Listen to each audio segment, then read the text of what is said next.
ये बेटा, कल हमने आपको एक फैक्ट बताया था डायरेक्ट और इनडायरेक्ट के बारे में। डायरेक्ट किसे कहते हैं और इनडायरेक्ट किसे कहते हैं, कल ये हम आपको बता चुके हैं। डायरेक्ट क्या होता है और इनडायरेक्ट क्या होता है। और हमने ये भी बताया था कि किसी भी डायरेक्ट के दो भाग होते हैं, टू पार्ट होते हैं।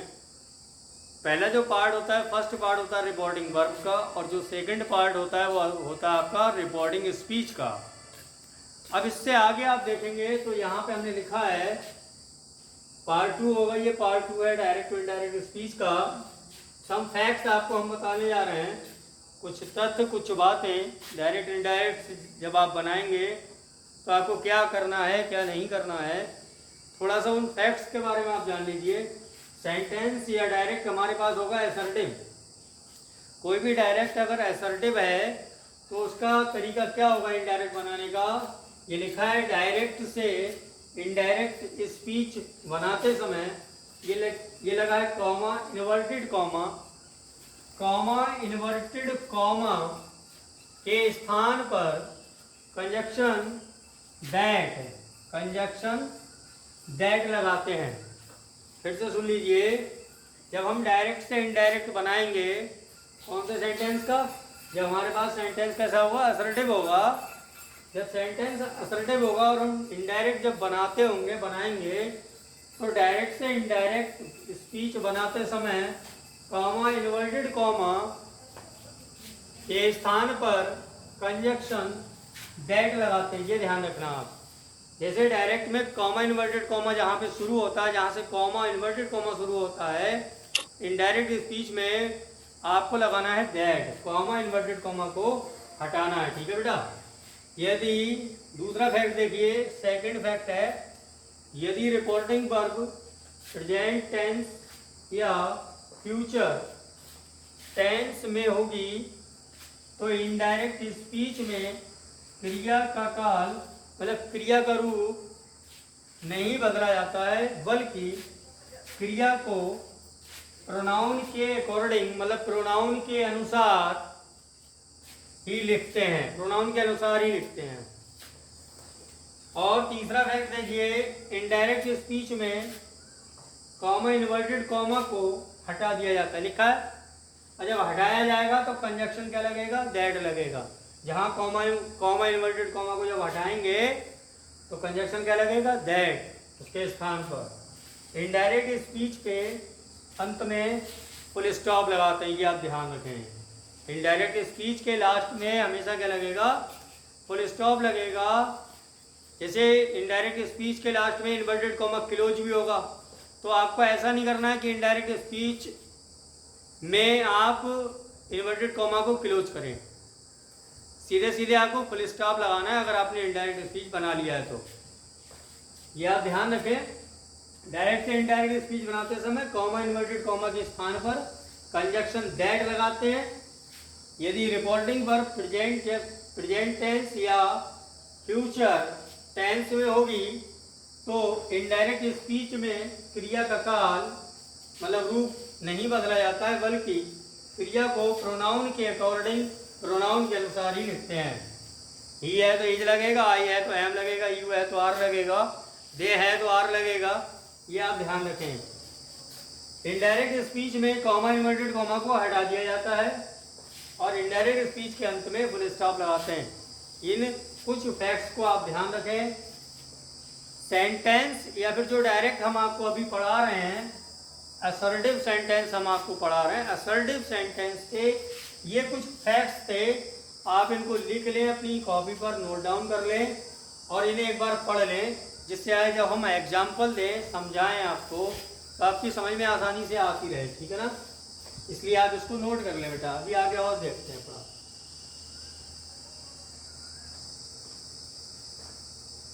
देखिए बेटा, चेंज इन प्रोनाउन, सर्वनाम में परिवर्तन। जब आप डायरेक्ट से इनडायरेक्ट बनाओगे तो आपको प्रोनाउंस में चेंजिंग करनी होगी। तो पहले तो आप ये समझ लें कि प्रोनाउन में चेंजिंग कैसे करना, प्रोनाउन के रूप कौन कौन से हैं जो हमें बदलना पड़ेंगे डायरेक्ट से इनडायरेक्ट बनाते समय। तो यहाँ पे अपने को देखना है पर्सनल प्रोनाउन। व्यक्तिवाचक सर्वनाम जो होता है उसके 3 रूप होते हैं। पहला जो है वो है फर्स्ट पर्सन। फर्स्ट पर्सन मतलब आई और बी। मैं और हम जो वर्ड है, जो शब्द है मैं और हम, वो कौन से पर्सन है? तो वो है फर्स्ट पर्सन। कौन से पर्सन है? First person. अगर कोई पूछता है फर्स्ट पर्सन बताइए तो आई और बी। अब दूसरा रूप होता है पर्सनल प्रोनाउन का सेकंड पर्सन का। सेकंड पर्सन में कौन सा प्रोनाउन होता है? यू। पर्सनल प्रोनाउन यू होगा अगर सेकंड पर्सन होगा। कोई पूछे आपसे कि सेकंड पर्सन बताइए तो आपको बताना पड़ेगा यू। अब तीसरा रूप आता है इसका पर्सनल प्रोनाउन का थर्ड पर्सन। थर्ड पर्सन में देखिए ही, सी, दे, इट या कोई सिंगुलर या प्लूरल नंबर की नाउन। मतलब ही होगा, सी होगा, दे होगा, इट होगा या कोई सिंगुलर का मतलब समझ रहे हो? एक वचन की कोई संख्या, जैसे किसी का नाम हो या प्लूरल नंबर की नाउन, मतलब जैसे चिल्ड्रन दिया हो। ठीक है ना बेटा? तो इस तरीके के जो वर्ड होंगे वो सब थर्ड पर्सन माने जाएंगे। कैसे माने जाएंगे? Third person. तो आपको ज्ञात होना चाहिए पर्सनल प्रोनाउन के मतलब व्यक्तिवाचक सर्वनाम के 3 रूप होते हैं जो हमको डायरेक्ट से इनडायरेक्ट बनाते समय यूज करना होगा। हमको बदलना पड़ेगा इनको।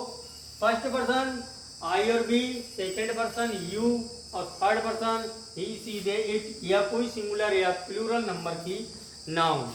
इनका चेंजिंग होती है जब आप डायरेक्ट से इनडायरेक्ट बनाते हैं तब। ठीक है बेटा, इसको नोट करें आप।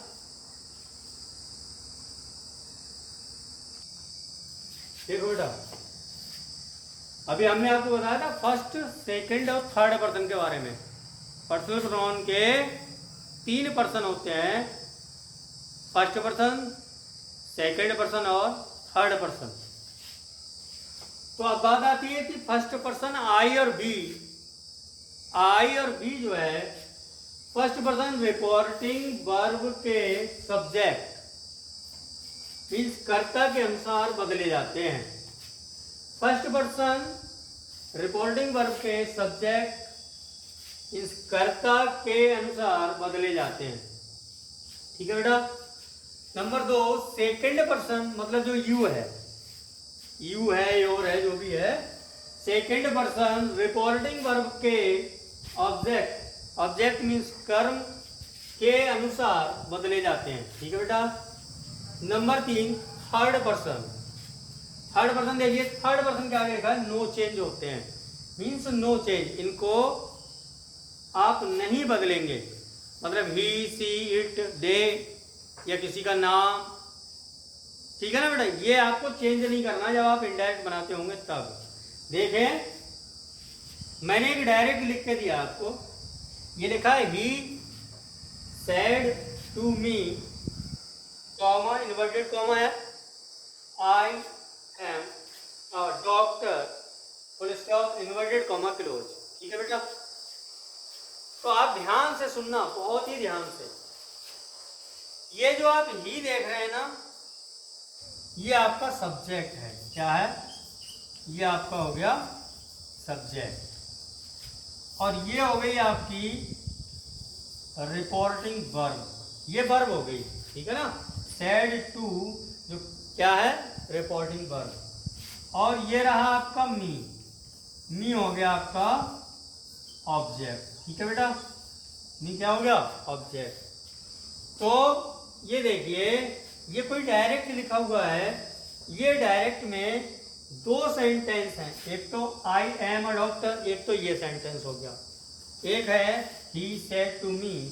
तो कल हमने बताया था कि जो इन्वर्टेड कॉमा से बाहर वाला जो बात है, इन्वर्टेड कॉमा से जो बंद है उसको नहीं, जो इन्वर्टेड कॉमा से बाहर वाला सेंटेंस है ये वाला, ये हमारा रिपोर्टिंग वर्ब है। क्या है? Reporting verb. और जो इन्वर्टेड कॉमा में अंदर क्लोज है, बंद है, वो क्या है? Reporting speech. इतनी बात बेटा समझ में आ गई? ये लाइन, ये सेंटेंस है रिपोर्टिंग वर्ब और ये सेंटेंस है रिपोर्टिंग स्पीच। तो रिपोर्टिंग वर्ब में 3 चीजें होंगी। सब्जेक्ट होगा, जो पहला वर्ड होगा सब्जेक्ट होगा, सेड टू या सेज जो भी होगी वो वर्ब होगी। त्र्यंबकं यजामहे सुगंधिं पुष्टिवर्धनम्। टू के बाद जो भी ऑब्जेक्ट आएगा, वो जो भी वर्ड आएगा वो आपका ऑब्जेक्ट होगा। ओके, तो हमने लिखा था यहाँ पर, यहाँ देखिए, फर्स्ट पर्सन रिपोर्टिंग वर्ब के सब्जेक्ट मीन्स कर्ता के अनुसार बदले जाते हैं। अब जो पर्सन आएंगे, जो पर्सन होते हैं, I we you they he she it, जो भी पर्सन आएंगे वो इन्वर्टेड कॉमा में क्लोज जो सेंटेंस है जिसको हम रिपोर्टिंग स्पीच कहते हैं, पर्सन आएंगे इसमें, रिपोर्टिंग स्पीच में आएंगे। मतलब इस वाले सेंटेंस में फर्स्ट पर्सन आए, चाहे सेकंड आए, चाहे थर्ड आए, इस वाले सेंटेंस में ही आएंगे। तो आपको क्या करना है, इधर जो पर्सन आएंगे, I we you they he she it, कुछ भी अगर इधर आया है तो आपको क्या करना है, अगर मान लीजिए फर्स्ट पर्सन आया है, जैसे कि इसमें आई दिया है, ये रिकॉर्डिंग स्पीच का आई फर्स्ट पर्सन है, तो क्या करना है, जब आप इनडायरेक्ट बनाएंगे तो आई को ही में चेंज करेंगे। क्या करेंगे, बहुत ध्यान से समझे बेटा, आई को ही में चेंज करेंगे। देखिए, जैसे आप जब इनडायरेक्ट बनाएंगे इसका, ही सेड टू मी और फिर लिखा आई एम ए डॉक्टर, अब इसका इनडायरेक्ट बनाना है अपने को, तो जब इस तरीके से बनाएंगे, देखिए ये रहा ही, इस तरीके से लिख लिया। अब हमने बताया था कि सेड टू अगर डायरेक्ट में आता है तो इनडायरेक्ट में in place of said to क्या हो जाता है, टोल्ड हो जाता है। तो सेड टू का टोल्ड हो गया, मी ऐसे ही हमने लिख दिया जैसा कि है, तो ही टोल्ड मी। हमने बताया जहाँ कॉमा इन्वर्टेड कॉमा पे आ जाए तो हमको क्या करना होता है, कंजक्शन जोड़ना होता है, दैट लगाना पड़ेगा। जहाँ कॉमा इन्वर्टेड कॉमा आएगा आपको क्या करना है, दैट लगाना है। तो ही टोल्ड मी दैट। अब देखिए ये कौन सा पर्सन आया, ये आया आपका फर्स्ट पर्सन। अभी हमने बताया था ये आया आपका फर्स्ट पर्सन, फर्स्ट पर्सन आई है, चेंज करना है अपने को, ये लिखा है फर्स्ट पर्सन। अगर कहीं भी इधर आए रिकॉर्डिंग स्पीच में तो फर्स्ट पर्सन रिपोर्टिंग वर्ब के सब्जेक्ट, सब्जेक्ट क्या है, ये रहा ही, सब्जेक्ट के अनुसार बदले जाते हैं या सब्जेक्ट में बदलते हैं। रिपोर्टिंग वर्ब के सब्जेक्ट में, रिपोर्टिंग वर्ब के सब्जेक्ट में बदलते हैं। ठीक है बेटा, मैं लिख दिया यहाँ पे, थोड़ा मिस्टेक हो गया। फर्स्ट पर्सन रिपोर्टिंग वर्ब के सब्जेक्ट में बदले जाते हैं। ठीक है बेटा, तो ही टोल्ड मी दैट। अब आई को अपने को क्या करना है, ही में चेंज करना है।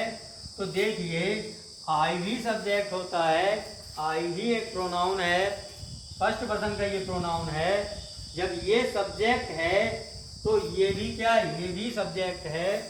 तो जैसा कि क्या होता है, जब आई को ही में बदलेंगे तो जो ही यहाँ है वो यहाँ पर आ जाएगा, मीन्स दैट के बाद आ जाएगा।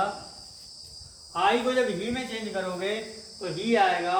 अगर यहाँ सी होता तो सी आता, यू होता तो यू आता। ठीक है बेटा, अगर यहाँ सब्जेक्ट है, समझ लेना, जैसे आई है, बी है, यू है, सॉरी आई है, बी है, ठीक है ना। तो आपको क्या करना है, अगर बी है तो भी ही में बदलो तो भी ही आएगा, आई को ही में बदलोगे तो भी ही आएगा। ठीक है बेटा, अब देखिए अब क्या करना है अपने को, अपने लोग असर्टिव पढ़ रहे हैं, प्रेजेंट टेंस का पढ़ रहे हैं। प्रेजेंट टेंस का हम आपको रूल लिख के देते हैं। अब ये भी बताया था हमने आपको प्रेजेंट टेंस के बारे में। और यहाँ पे जो रिपोर्टिंग वर्ब है वो सेज कर लीजिए और यहाँ करना आपको टेंस।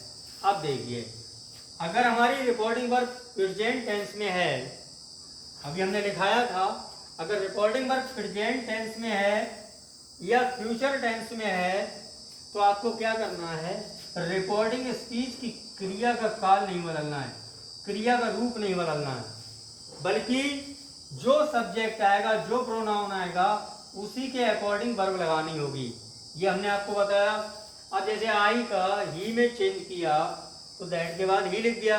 अब देखिए आई के साथ एम आता है लेकिन ही के साथ तो एम नहीं लगता, ही के साथ बेटा क्या लगता, इज लगता है, तो ही इज, अब क्या रहेगा अ डॉक्टर, अब क्या रहेगा फुल स्टॉप। इन्वर्टेड कॉमा नहीं लगता, इन्वर्टेड कॉमा को इनडायरेक्ट में हटा दिया जाता है। फिर से देख ले, ये डायरेक्ट है, he says to me I am a doctor. अपने को क्या बनाना, इनडायरेक्ट बनाना। ही सेज टू का चेंज हो जाता है टेल्स में जब इनडायरेक्ट बनाते हैं, सेज टू का चेंज टेल्स हो जाता है। मी ऐसे ही लिख लिया। कॉमा इन्वर्टेड कॉमा पे जब आ जाते हैं तो उसके स्थान पर असर्टिव सेंटेंस अगर होगा तो दैट लगा लेते हैं। फर्स्ट पर्सन आई आया, अपने को क्या करना है, रिपोर्टिंग वर्ब के सब्जेक्ट में, ये रिपोर्टिंग वर्ब, इसका सब्जेक्ट कौन था, ही, आई को ही में चेंज करना है। क्या आया, ही आया। अगर देखो इधर फर्स्ट पर्सन का सब्जेक्ट है, इधर जब चेंज करोगे सब्जेक्ट में तो जो सब्जेक्ट इधर होगा, ही हो, सी हो, आई हो, बी हो, कुछ भी हो यहाँ पे, वो दैट के बाद सेम आ जाएगा। अब देखिए आई के साथ एम लगता है, लेकिन ही के साथ क्या लगना चाहिए, इज लगना चाहिए। ही इज अ डॉक्टर, ये आपका बन गया, ये आपका इनडायरेक्ट बन गया बेटा। ठीक है, उम्मीद करते हैं आपकी समझ में आया होगा। इसे आप ध्यान से नोट कर लेना और इसे पढ़ लेना। ठीक है, ओके।